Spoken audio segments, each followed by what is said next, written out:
దయచేసి కూర్చుందాం. పరిశుద్ధ గ్రంథములో నుండి 2వ దినవృత్తాంతములు రాసినటువంటి గ్రంథము 29వ అధ్యాయము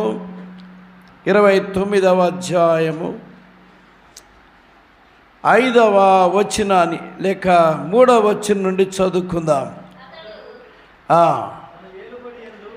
అతడు తన ఏలుబడి యందు మొదటి సంవత్సరము మొదటి నెలను యెహోవా మందిరపు తలుపులు తెరచి వాటిని బాగు చేసి యాజకులను లేవీలను పిలువనంపి తూర్పుగా ఉన్న రాజవీధిలో వారిని సమకూర్చి వారికి ఈలాగు ఆజ్ఞ ఇచ్చాను. అందరు ఈ మాట చెప్పండి. లేవీలారా, అందరు చెప్పాలి. లేవీలారా, నా మాట ఆలకించుడి. ఇప్పుడు మిమ్ములను మీరు ప్రతిష్ఠించుకొని మీ పితరుల దేవుడైన యెహోవా మందిరమును ప్రతిష్ఠించి పరిశుద్ధ స్థలములో నుండి నిషిద్ధ వస్తువులను అన్నిటినీ బయటికి కొనిపోవుడి. చాలు. యెహోవా మందిరమును ప్రతిష్ఠించి చాలు. దేవుని మందిరమును ప్రతిష్ఠించాలి. మనం బోర్డు చూస్తున్నాం, బయట పెద్ద అక్షరాలతో పెట్టారు, మందిర ప్రతిష్ట. ఏముంది? మందిర ప్రతిష్ట ఆరాధన. Praise the Lord. అదేనా ఉంది? దేవుని మందిరం, దైవ మందిర ప్రతిష్టత అంటే ప్రత్యేకించుట. It's a separation. ఇది ఈ స్థలం దేవుని మందిరం. ఇది దేవుని మందిరమే కానీ వేరొకటి కాదు. అనగా దేవుని యొక్క సన్నిధి. ఈరోజు మనము మందిరమును ప్రతిష్ఠించాం. దేవా, ఈ మందిరం, ఈ స్థలం, ఈ ఆలయం నీది. ఈ మందిరమును మనము ఏం చేయాలంటే కాపాడాలి, భద్రపరచాలి, శుద్ధి చేయాలి. భయముతో దేవుని సన్నిధికి వచ్చి ఆరాధన చేయాలి. దేవుని మందిరములో మన ఇష్టానుసారముగా మనము మాట్లాడుకోకూడదు. దేవుడు మన మాటలు వింటున్నాడు. అందుకని హబక్కూకు 2:20 అంటాడు, యెహోవా తన పరిశుద్ధ ఆలయములో ఉన్నాడు. హబక్కూకు 2:20. అయితే యెహోవా తన పరిశుద్ధమైన ఆలయములో ఉన్నాడు. ఆయన సన్నిధిని లోకమంతా మౌనముగా ఉండునుగాక. హల్లెలూయా. దేవుని సన్నిధిని గౌరవించాలి. దేవుని మందిరము, దేవుని ఆలయము, దేవుని మందిరము, దేవుని కొరకు ప్రతిష్ఠించబడిన మందిరం. దేవుని మందిరములో దేవుని యొక్క మహిమను చూస్తున్నాం. మొట్టమొదటిగా ప్రత్యక్ష గుడారం దేవుని యొక్క మందిరం. ఆ దేవుని మందిరములో పరిశుద్ధ ప్రాకారము, పరిశుద్ధ స్థలము, అతి పరిశుద్ధ స్థలం. ప్రాకారములో గంగాళము, దహన బలిపీఠము, పరిశుద్ధ స్థలములో దీపవృక్షము, సముఖపు రొట్టెలు బల్ల, దాని మీద 2 దొంతర్లు కలిగిన రొట్టెలు. ఆ దీపవృక్షములో ఆ దీపములు అన్నీ కూడా ఏకాండములో ప్రకాండముగా అవి ప్రకాశించుచున్నాయి. దేవుని మందిరము అతి పరిశుద్ధ స్థలానికి మధ్య ధూపవేదిక. ఆ నుప్పుల మీద సంభారపు పొడి, సంభారపు పొడి, అది ధూపమే అయినప్పుడు స్తోత్రం కలుగునుగాక. అతి పరిశుద్ధ స్థలములోనికి ప్రధాన యాజకుడు ప్రవేశించి ఆ మందస్సము ఉన్నటువంటి స్థలములో ఆ కరుణాపీఠము, ఆ 2 రెక్కలతో ఆ దూతలు, కేరూబులు, మన్నా పాత్ర, అహరోను చిగురించు కర్ర, బంగారు పాత్రలో మన్నా. స్తోత్రం చెల్లిదమా. ఆ కేరూబుల మధ్యలో నుండి ప్రభువు మాట్లాడుతున్నాడు. స్తోత్రం చెల్లిదా. హల్లెలూయా, హల్లెలూయా. ప్రతిష్ఠితమైన దేవుని యొక్క మందిరము. ఏ యాజకుడైనా, ప్రధాన యాజకుడైనా అపవిత్రత కలిగి ఉంటే చచ్చిపోతాడు. అందుకని అతని దగ్గరికి వెళ్ళాలంటే ఎవరు వెళ్ళకూడదు కాబట్టి నడుమునకు తాడు కడతారు. ఈ అంగీకి గంటలు, దానిమ్మ కాయలు కడతారు. గంటలు మోగుతూ ఉన్నప్పుడు యాజకుడు ధూపం వేస్తున్నాడు అని ప్రజలు గ్రహిస్తూ ఉంటారు. ఆ గంటలు ఆగిపోతే అతడు అక్కడే పడి చనిపోయాడు. ఏ అపవిత్రత. దేవుని మందిరము ప్రభు అంటున్నాడు, ఇది పరిశుద్ధమైంది. కాబట్టి మీరేం చేయాలి? మిమ్మలను మీరు ప్రతిష్ఠించుకోవాలి. మనలను మనము దేవుని కొరకు ప్రతిష్ఠించుకోవాలి, పరిశుద్ధపరచబడాలి, ప్రత్యేకించబడాలి. ఒక మందిరం అంటే ఈ భౌతికంగా కనబడుతున్న ఈ మందిరమే మాత్రమే కాదు, కానీ మనమే దేవుని యొక్క ఆలయం. దేవుని స్తోత్రం. దేవుని మందిరము. దేవుడు అంటున్నాడు, ఎవడు నా మందిరాన్ని పాడు చేస్తాడో నేను వానిని బాగు చేస్తానన్నాడా? ఏమన్నాడు? పాడు చేస్తా. దేవుని మందిరము విలువ పెట్టి పనబడినటువంటిది. ప్రశస్తమైన అమూల్యమైన రక్తము చేత మనము కడగబడినటువంటి వారం.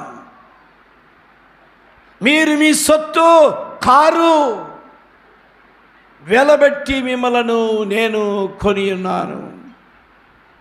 ఈ రాత్రి దేవుని సంగమా, దేవుని బిడ్డలారా,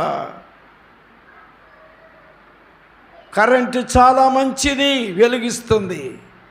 కరెంటు మంచిది, చక్కటి ఫ్యాన్లు తిరుగుతున్నాయి. కరెంటు చాలా ఉపయోగాలు ఉన్నాయి. కానీ జాగ్రత్త లేకపోతే కరెంటు ఏం చేస్తుంది?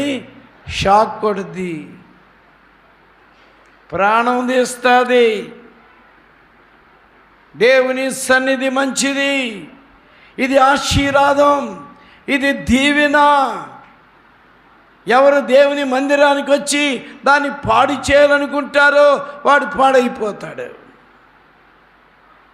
పరిశుద్ధమైన దేవుని ఆలయం కనుక దేవుని సన్నిధిలో, పరిశుద్ధమైన ఆలయములో మనము ఎలాగ ప్రవర్తించాలి? ప్రసంగి గ్రంథము 5వ అధ్యాయము 1వ వచనములో ప్రసంగి అంటున్నాడు కదా, నీవు దేవుని మందిరమునకు వెళ్ళినప్పుడు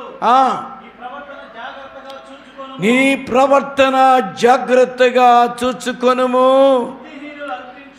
బుద్ధిహీనులు అర్పించున్నట్లుగా బలి అర్పించుట కంటే సమీపించి ఆలకించుట శ్రేష్టం. జాగ్రత్త.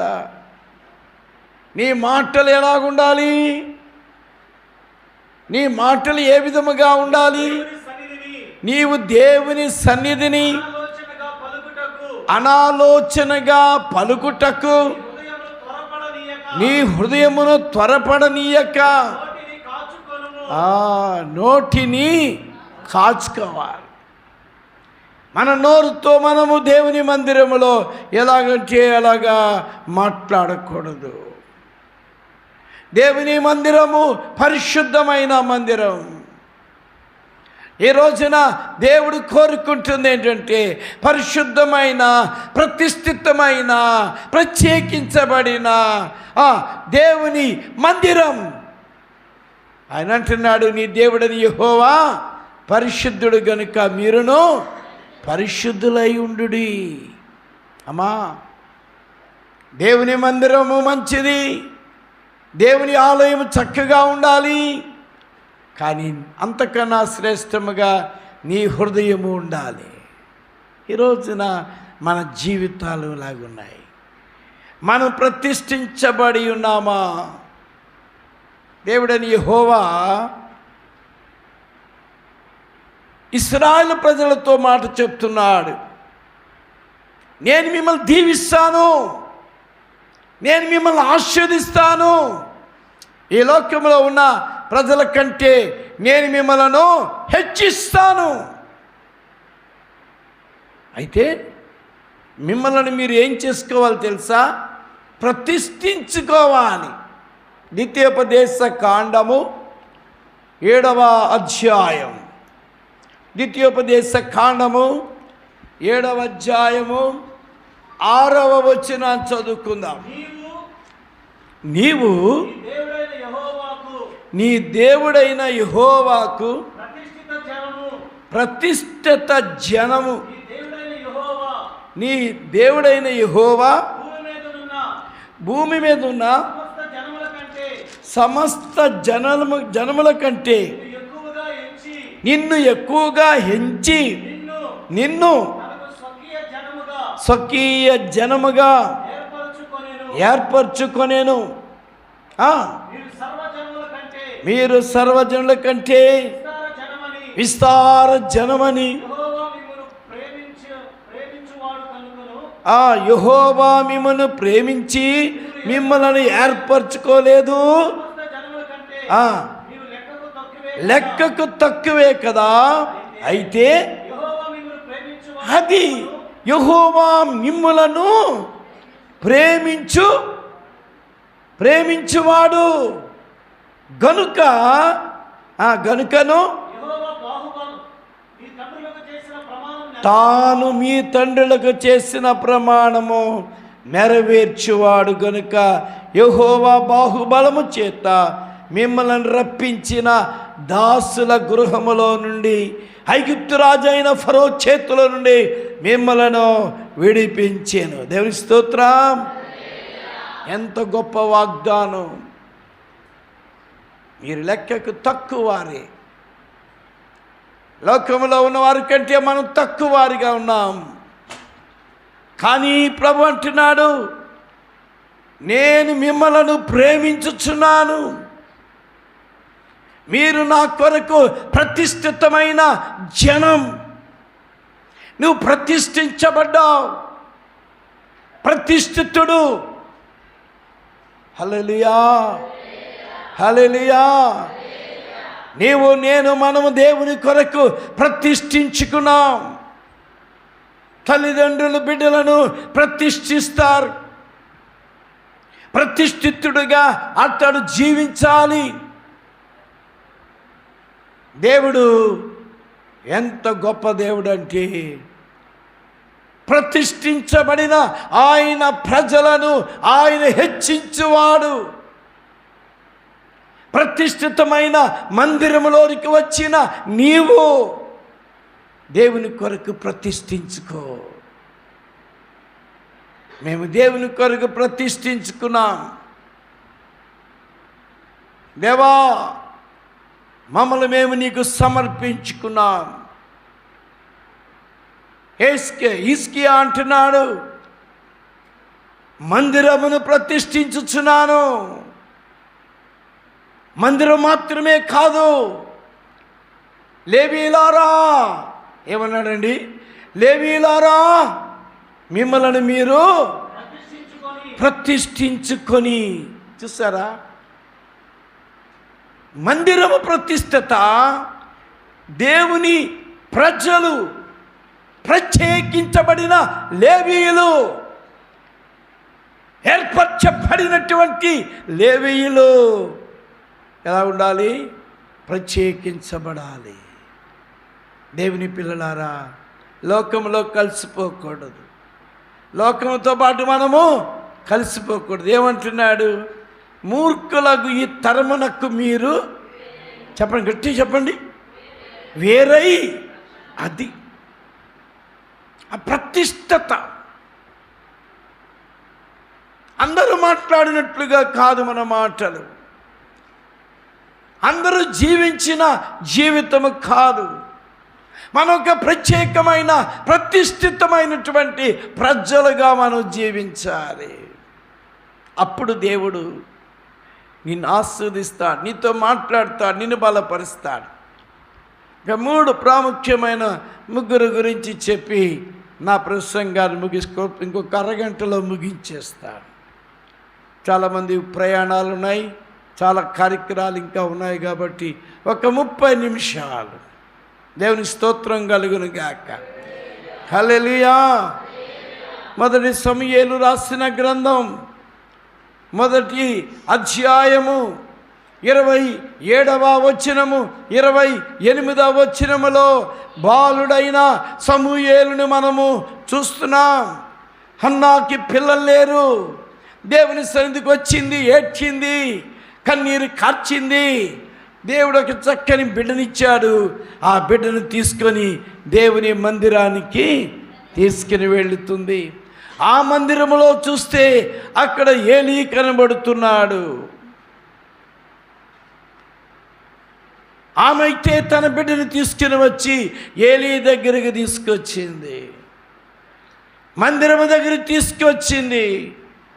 దేవుని మందిరము ప్రతిష్ఠితమైన ఆ మందిరములో ఒక బాలుడు వచ్చాడు. ఆ కుర్రవాడు చాలా చక్కని వాడు. తల్లి అంటుంది, అయ్యా, నేను కన్నీరు కార్చి ఏడ్చి ప్రార్థన చేశాను కదా, ఆ ప్రార్థనను ఆలకించాడు దేవుడు. ఆలకించి నాకు ఒక్క బిడ్డనిచ్చాడయ్యా. ఆ బిడ్డను నేను దేవుని కొరకే ప్రతిష్ఠిస్తున్నాను. స్తోత్రం చెప్తారా? కొంచెం గట్టిగా చెప్పండి. ఆ బిడ్డను నేను దేవునికి. Praise the Lord. ఇప్పుడు చదవండి 27, 28 వచనాలు. ఈ బిడ్డను దయచేయమని యెహోవాకు నేను చేసిన మనవని ఆయన నాకు అనుగ్రహించెను. కాబట్టి నేను ఆ బిడ్డను యెహోవాకు ప్రతిష్ఠించుచున్నాను.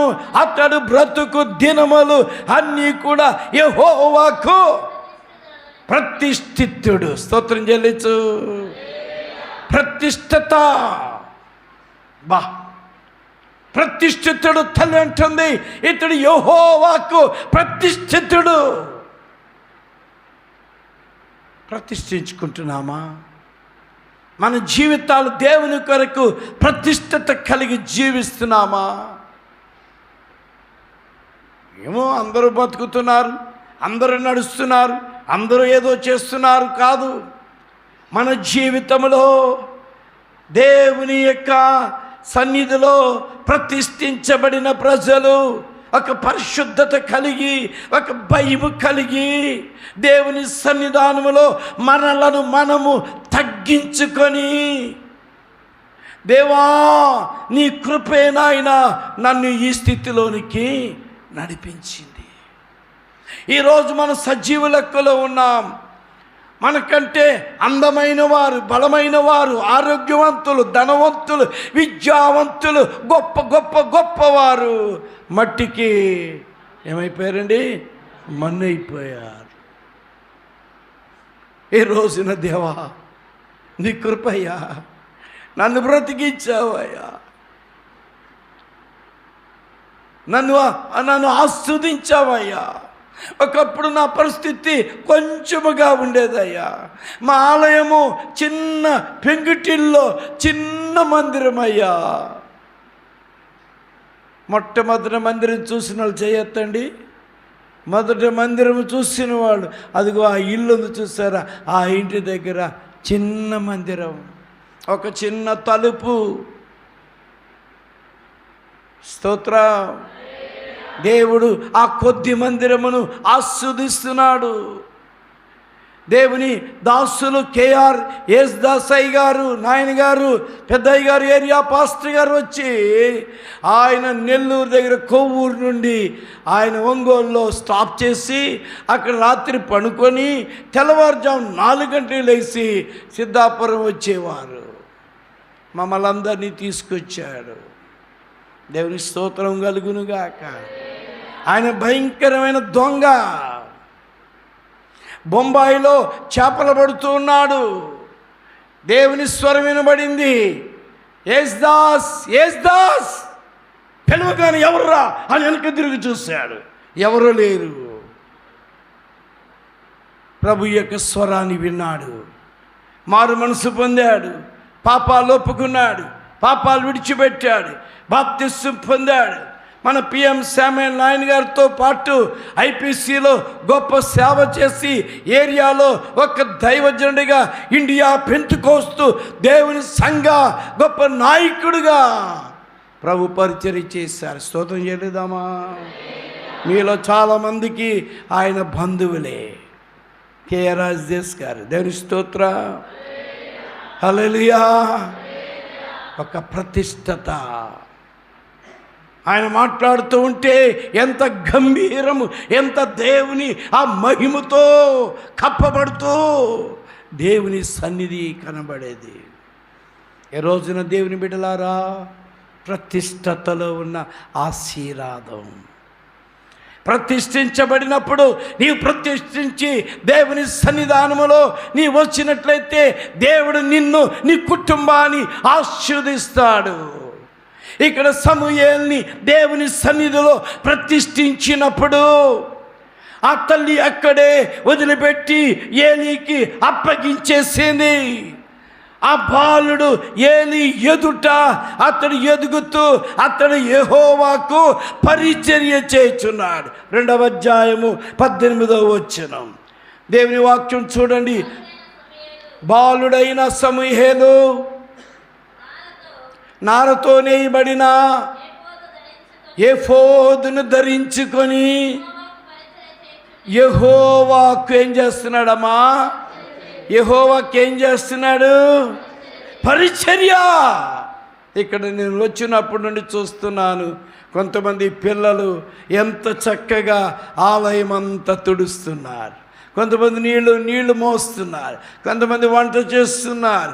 దేవుని మందిరములో ఒక పరిచర్య చేయుట, దేవుని మందిరములో వాద్యములు వాయించుట, పాటలు పాడుట, దేవుని సేవలో పరిచర్య చేసేవారు. దైవబిడ్డలారా, దేవుని దీవెనలు మీకు రావాలి అంటే మీరు ప్రతిష్ఠించుకోవాలి. ఆమేన్, ఆమేన్.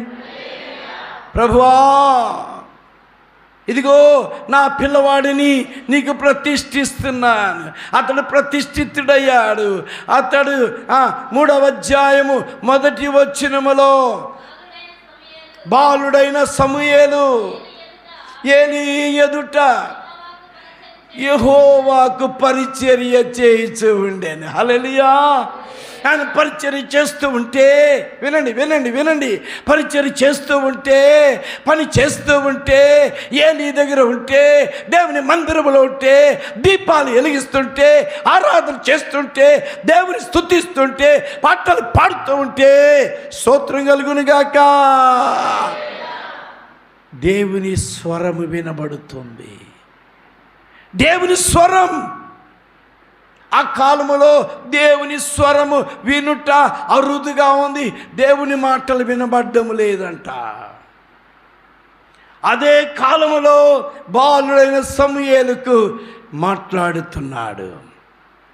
సమూయేలు, సమూయేలు, సమూయేలుతో దేవుడు మాట్లాడుతున్నాడు. ఎప్పుడమ్మా ఎప్పుడు మాట్లాడాడు చెప్పండి? పరిచర్య చేస్తున్నాడు. నాతో మాట్లాడు ప్రభువా అంటాం. ప్రభు మాట్లాడాలంటే, ప్రభు మనతో మాట్లాడాలంటే, ఆయన స్వరమని వినాలంటే, ఆయన సన్నిధిలో పరిచర్య చేయాలి. పరిచారకుడే పరిపాలకుడు. సమూయేలు పరిచర్య చేసేవాడు. 3వ అధ్యాయం, 1 సమూయేలు 3వ అధ్యాయము 19వ వచనం, 20వ వచనం, 21వ వచనంలో చదివితే, సమూయేలు పెద్దవాడు కాగా యెహోవా అతనికి ప్రతిష్ఠితుడికి దేవుడు తోడుగా ఉన్నాడు. అతని మాటలలో ఏ మాట కూడా తప్పిపోలేదు. కాబట్టి సమూయేలు యెహోవాకు ప్రవక్తగా స్థిరపడినని దాను మొదలుకొని బేర్షెబా వరకు. ఆమేన్. స్తోత్రం చెల్లిదామా? హల్లెలూయా. ప్రతిష్టతలో ఉన్న ఆశీర్వాదం, ప్రతిష్ఠితలో ఉన్నటువంటి దీవెన.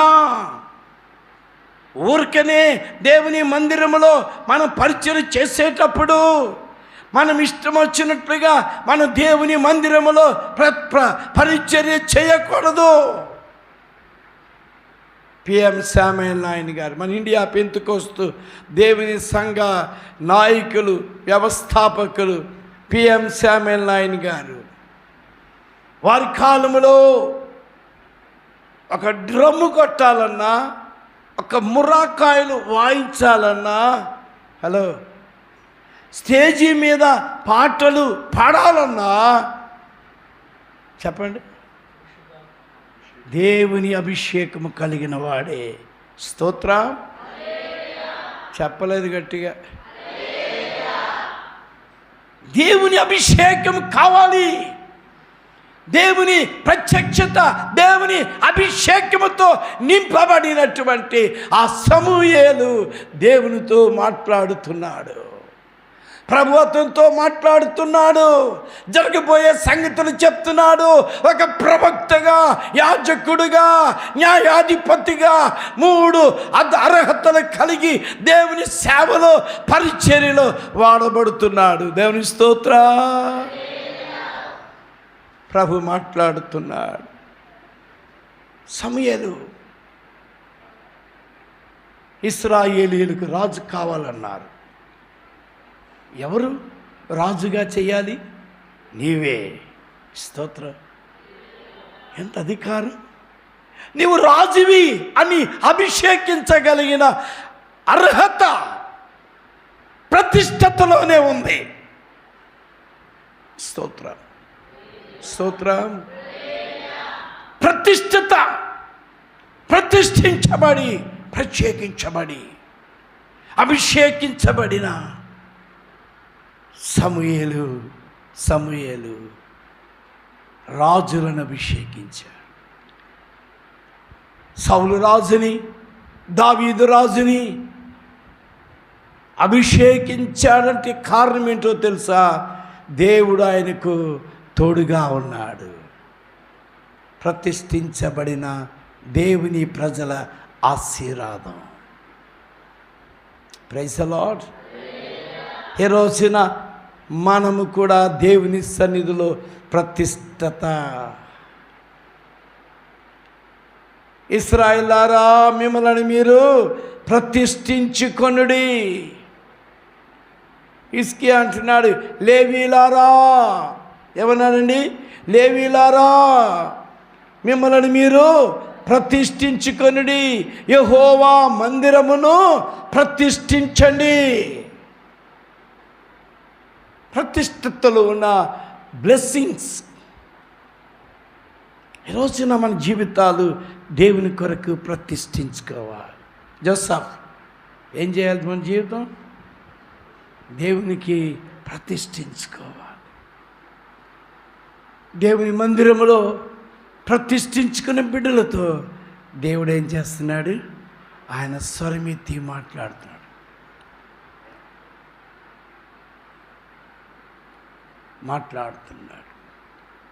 సమూయేలు, సమూయేలు, ప్రైజ్ ది లార్డ్. యేసన్న స్వరమన్నా నీవెప్పుడైనా విన్నావా? ఇది స్వరం. ఏది స్వరం? వింటున్నావా? దేవుని సన్నిధిలో ప్రార్థించి కనిపెట్టు. దేవుని సన్నిధిలో ప్రార్థించి వెళ్ళిపోవద్దు. దేవా, ప్రార్థించిన తర్వాత ప్రభు ఏం చెప్తాడో అని కనిపెట్టి ప్రార్థించు. కనిపెట్టు, ప్రభు నీతో మాట్లాడతాడు. ఈ రాత్రి పరిశుద్ధమైన మందిరం, ప్రతిష్ఠించబడిన మందిరంలో ప్రతిష్ఠించబడిన దేవుని పిల్లలు దేవుని యొక్క స్వరాన్ని వింటున్నారు, దేవుని చిత్తము తెలుసుకుంటున్నారు, దేవుని సన్నిధానములో పరిచర్య చేస్తున్నారు. ఈ రాత్రి కాలమందు దేవుని యొక్క సన్నిధిలో దైవ బిడ్డలారా, సిద్ధాపురం ఐపీసీ సంగమా, దేవుని స్వరం విన్నావా? దేవుని సన్నిధిలో ప్రభువా, నీ స్వరము నేను వినాలి. రెండవదిగా దేవుని వాక్యంలో ఉండి దయచేసి త్వరగా మనం ముందుకు సాగిపోదాం. లూకా రాసిన సువార్త 2వ అధ్యాయము 22వ వచనాన్ని మనం చదువుకుందాం. లూకా సువార్త 2:22. మోషే ధర్మశాస్త్రం చెప్పున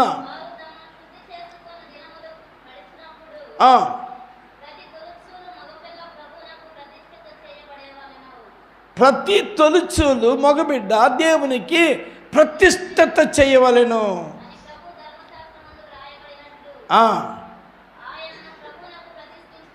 ఆయనను ప్రభువునకు ప్రతిష్ఠించుటకు గువ్వల జతలైనను 2 పావురపు పిల్లలైనను స్తోత్రం చెల్లిదా. హల్లెలూయా. యేసేపు మరియమ్మ కన్య గర్భవతి అయింది. ఒక కుమారుడు పుట్టాడు. ఆ బిడ్డను తీసుకున్నారు, యెరూషలేం దేవుని మందిరమునకు తీసుకెళ్లారు. ఆ యొక్క మందిరములో సిమియోను అనేటువంటి ఒక భక్తిపరుడు, దైవజనుడు, నీతిపరుడు ఉన్నాడు. ఆ భక్తుడు ఆయన చేతులు ఎత్తుకున్నాడు, నాదా ప్రభువా, నిన్ను చూచే భాగ్యం ఇచ్చావని దేవుని స్తుతిస్తున్నాడు. ఆ బిడ్డను ప్రభువునకు ప్రతిష్ఠించవలెనని. స్తోత్రం. మన పిల్లలను మనము దేవుని కొరకు ప్రతిష్ఠితమైన జనాంగముగా ఉండాలి. దేవుని పరిచర్యలో ఏ చిన్న పరిచర్య చేసేవాళ్ళైనా ప్రతిష్ఠత కలిగి పరిశుద్ధంగా ఉండాలి. దేవుని పనిలో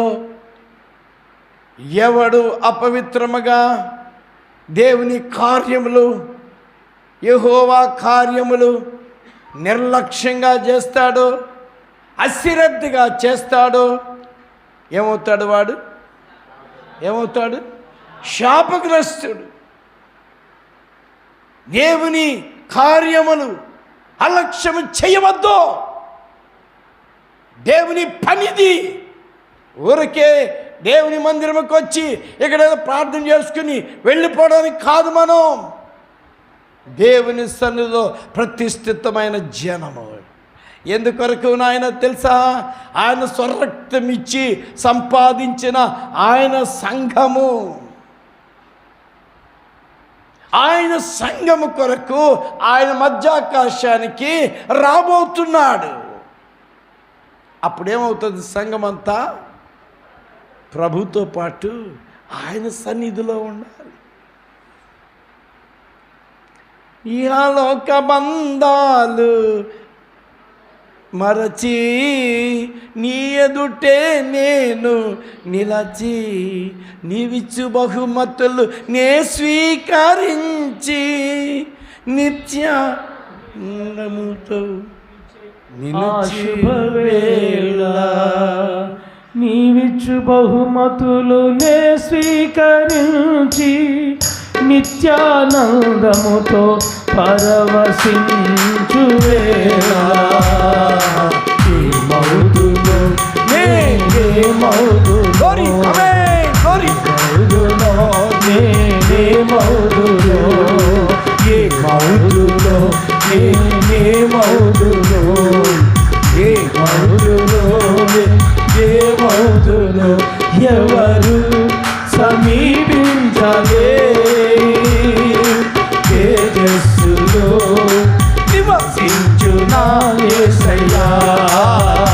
నీ మహిమను ధరించిన పరిశుద్ధులు నా కంట పడగానే, నీ మహిమను ధరించిన పరిశుద్ధులు నా కంట పడగానే, నీ మహిమను ధరించిన పరిశుద్ధులు నా కంట పడగానే, నీ మహిమను ధరించిన పరిశుద్ధులు నా కంట పడగానే, నీ మహిమను ధరించిన పరిశుద్ధులు నీ కంట పడగానే, ఏ మౌదులో ఏ మౌదులో ఏ మౌదులో ఏ మౌదులో. హల్లెలూయా హల్లెలూయా. ఆ భక్తులు పరిశుద్ధుల్ని అక్కడ చూస్తున్నప్పుడు ఈ ఊళ్ళో ఉన్న పరిశుద్ధులు దేవుని బిడ్డలు, అయ్యా సంఘం కొరకు ప్రయాసపడిన అమ్మా సుంకన్న గారు, ఇంకా దైవజనులు దేవుని బిడ్డలు యేసుదాస్ గారు, శాంతమ్మ గారు, భక్తులు దేవుని పిల్లలు దేవుని కొరకు చెమట ఊర్చి కష్టపడి ప్రాణాలు పెట్టినటువంటి వారు. ఒక దినమున మనం చూస్తున్నాము ప్రతిష్ఠితమైన దైవరాజ్యం. దేవుని స్తోత్రం. అది అందరికీ కాదు, ప్రతిష్ఠితమైన దేవుని పిల్లల కొరకు దేవుడు ఏర్పాటు చేసిన ఆ దైవ రాజ్యం. అందుకని అంటున్నాడు యేసు ప్రతిష్ఠితుడు. యేసు ఎవరండి? ప్రతిష్ఠితుడు. ప్రతిష్ఠించారు తల్లిదండ్రులు.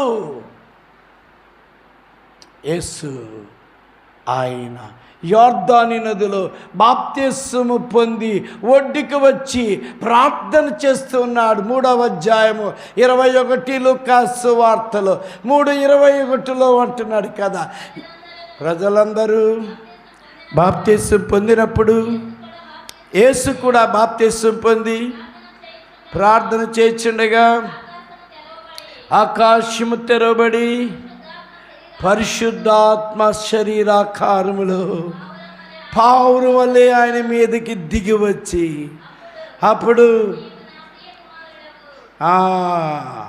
నీవు నా ప్రియ కుమారుడువు, ఈయన నా ప్రియ కుమారుడు, ఈయనందు నేను ఆనందించుచున్నానని ఒక శబ్దం, హల్లెలూయా, ఆకాశములో నుండి స్వరం వినబడుతుంది. అదేంటో తెలుసా? అదిగో ఈయన నా ప్రియ కుమారుడు, ఈయన యందు నేను ఆనందిస్తున్నాను. పాపం లేనివాడు, పరిశుద్ధుడు యేసు, ఏ పాపం ఎరగనివాడు, జన్మలో పాపం లేదు, క్రియల్లో పాపం లేదు, నాలో పాపం ఉందని మీలో ఎవడైనా స్థాపించగలడా? యేసు పరిశుద్ధుడు. అందుకే నిన్న పాడారు, పరిశుద్ధుడు పరిశుద్ధుడు పరిశుద్ధుడు అని పరిశుద్ధుడు, పాపం లేనివాడు, ప్రతిష్ఠితుడు, ప్రతిష్ఠించబడ్డాడు, ప్రత్యేకించబడ్డాడు, పాపుల్లో చేరనటువంటి వాడు.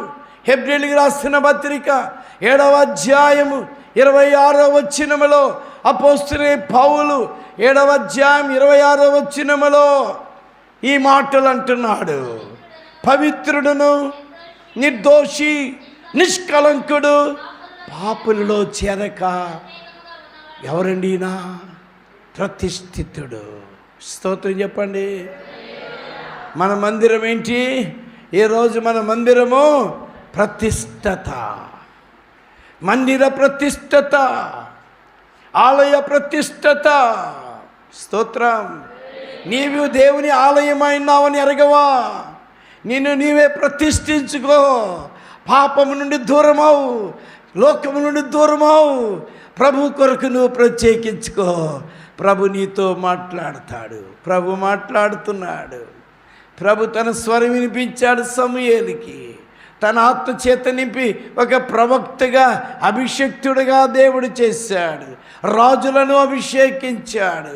ఇదిగో యేసు ప్రభువారు ఆయన లోకములో ఉన్న మానవాళ్ళందరి కొరకు ఆయన ప్రశస్తమైన రక్తము చిందించిన ఆ రక్తము తండ్రి ఎదుట నిలబెట్టడానికి యోగ్యమైనటువంటిది, అనగా అది ప్రతిష్ఠితమైనటువంటి రక్తం. దేవుని స్తోత్రం. ఈరోజు అలాంటి పరిశుద్ధమైన జీవితము జీవించగోరుతున్నావా?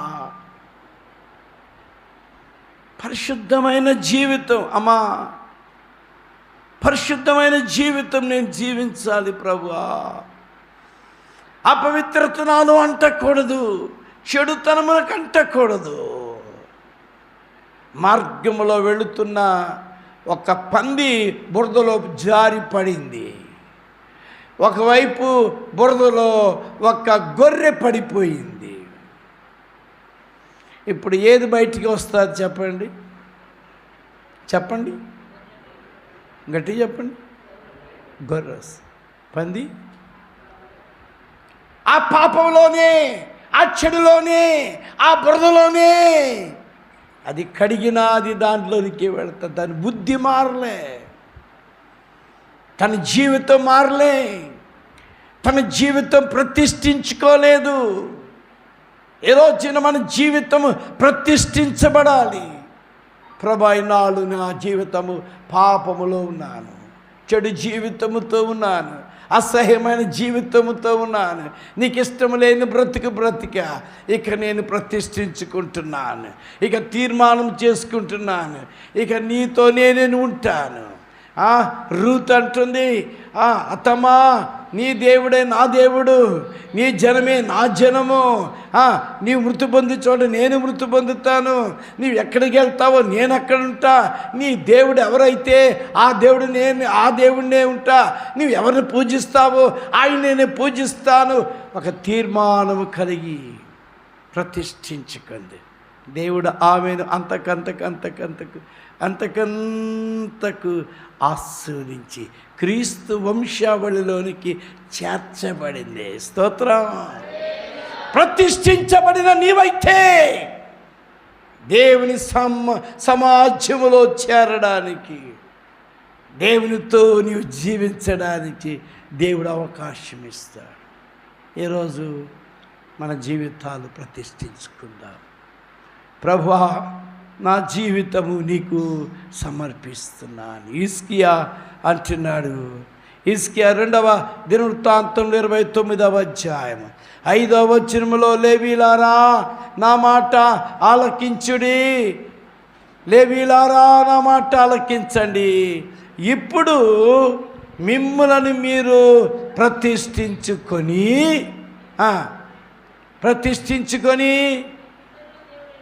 మీ పితరుల దేవుడని యెహోవా మందిరమును ప్రతిష్ఠించి, హల్లెలూయా, నిషిద్ధమైనవి తీసేయి. ఏమున్నాయో దేవునికి ఇష్టము లేని నీ హృదయంలో ఏమున్నాయో, ఏ ఆలోచన, ఏ తలంపు ఏదుంది ప్రభువా నా హృదయంలో తండ్రి, నీకు ఇష్టము లేని ఏమున్నాయి అవి పరిశుద్ధ స్థలములో ఉండి తీసివే. కక్ష ఉందా, పగ ఉందా, ద్వేషముందా, దేవునికి ఇష్టము లేని చూపులున్నాయా? ఎలాగున్నా ప్రభువా నన్ను ప్రతిష్ఠితమైన మందిరంలో, పరిశుద్ధమైన మందిరంలో, ఎదిగో ప్రతిష్ఠితుడు. జకరియా ఎలిజబెత్కు ఒక లేక కొడుకు పుట్టాడు. ఆయన పేరు యోహాను. బాప్తీసమిచ్చి యోహాను ప్రతిష్ఠితుడు. 1వ అధ్యాయం 16వ వచనములో అతడు దేవుని ఆత్మచేత నింపబడినటువంటి వాడు. స్తోత్రం కలుగునుగాక. ఆత్మ పూర్ణత కావాలి. దేవా నీ ఆత్మతో నన్ను నింపు నాయనా, నీ అభిషేకము నాకు దయచేయండి. తల వంచండి, కళ్ళు మూసుకుందామా, ప్రార్థన చేసుకుందామా. ప్రభువా మందిరము ప్రతిష్ఠితమైనది, ఇది పరిశుద్ధమైన మందిరమయ్యా. మా ఇష్టానుసారముగా నీ మందిరములో, మా ప్రవర్తనలో, మా జీవితంలో దేవా మోకరించగలిగిన వారు మోకరించండి, పర్వాలేదు. దేవా నీ స్తోత్రము నాయన. ప్రతిష్ఠత కలిగిన నీ జీవితముకు దేవుడు ఒక గొప్ప అభివృద్ధి తీసుకొస్తాడు. ప్రతిష్ఠితమైన జీవితమును దేవుడు హెచ్చిస్తాడు.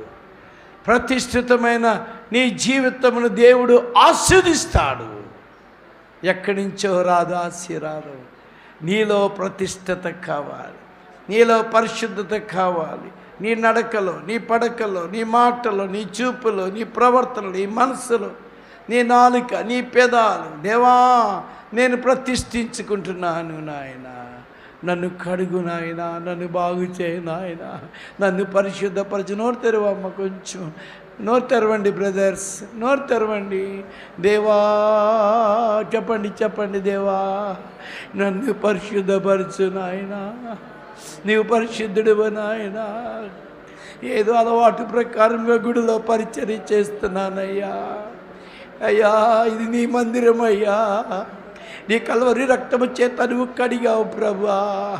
అయ్యా నా హృదయములో తండ్రి నాయన దురాలోచన నాయన, చెడుతనములు నాయన, లోపల నుండి వచ్చేవి నాయన, అపవిత్రత నాయన, కాముకత్వము నాయన, విగ్రహారాధన నాయన, ధనాపేక్ష నాయన, అయ్యా చీకటి సంబంధము, పాప సంబంధము నాయన, ఏది నాలో ఉందో నాయన, అయ్యా నేను ఇప్పుడే తండ్రి వెలపట్టుకి పడవేస్తున్నానయ్యా, ఇప్పుడు విడిచిపెడుతున్నానయ్యా. నేను క్షమించు నాయన. నా మనసును శుద్ధి చేయండి, నన్ను పవిత్రపరచు నాయన. అడగండి ప్రభువా, నన్ను కడగండి వా ప్రభువా, నన్ను పవిత్రపరచువా ప్రభువా. నేను ప్రతిష్ఠించుకుంటున్నాను నాయన, సమూయేలులాగా నాయన, యేసు వలే మా ప్రభువా, యోహాను వలే మా ప్రభువా, ప్రతిష్ఠితమైనటువంటి జీవితము నాయన. అరణ్యములో దేవుని స్వరము యోహానుతో మాట్లాడుతుంది. గోనె పట్ట కట్టుకున్నాడు,